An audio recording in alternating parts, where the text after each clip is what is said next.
Hello everyone, সকলোকে welcome জানাইছোঁ YouTube channel happy home আসামলৈ। আজিৰ এই ভিডিঅ'টিত আমি ডিব্ৰুগড় ইউনিভাৰ্চিটি আণ্ডাৰত থকা ডিব্ৰুগড় ইউনিভাৰ্চিটিৰ যি মডেল স্কুল আছে তাত কিছু সংখ্যক ভেকেন্সি ফিল হ'বৰ কাৰণে এইটো এডভাৰটাইজ পাব্লিছ হৈছে।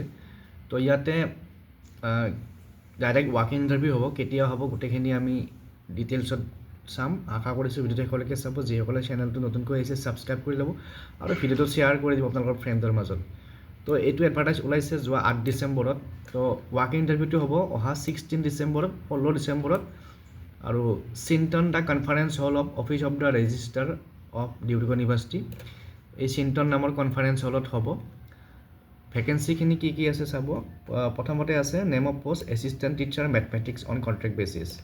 মেথমেটিক্সৰ টিচাৰৰ ভেকেন্সি ডিব্ৰুগড় ইউনিভাৰ্চিটি মডেল স্কুলত এটা ভেকেন্সি আছে আনৰিজাৰ্ভৰ কাৰণে। Qualification BSc pass with major in mathematics আৰু desirable BEd and having proficiency in computer.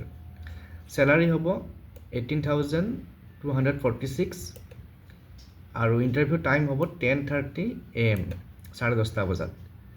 তাৰপিছত ছেকেণ্ড পষ্টটো আছে এছিষ্টেণ্ট টিচাৰ ছায়েন্সৰ টিচাৰৰ vacancy Dibrugarh University model school.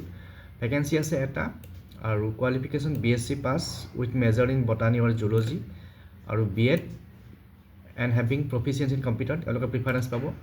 চেলাৰীটো same আৰু ইণ্টাৰভিউ টাইম হৈছে 2:30 PM, 2:30 অৰ্থাৎ 2:30 বজাত হ'ব ছায়েন্সৰ টিচাৰৰ কাৰণে।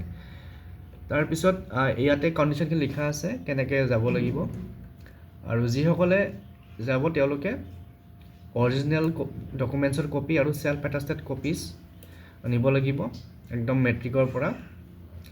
আৰু তাৰ লগতে এখন এপ্লিকেশ্যন ফৰ্ম আছে, ফৰ্মখন আপোনালোকে ৱেবছাইটত পাই যাব।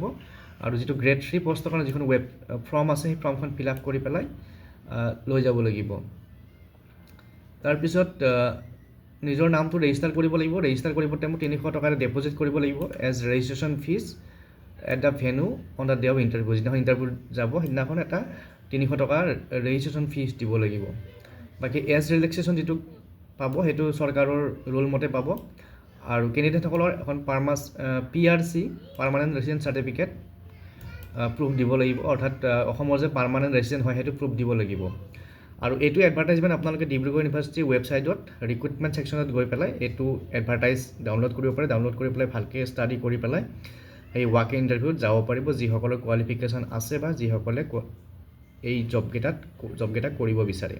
গতিকে আজিৰ এই ভিডিঅ'টিত এইটো আপডেট জনালোঁ। পুনৰ লগ পাম নেক্সট ভিডিঅ'ত। Thank U.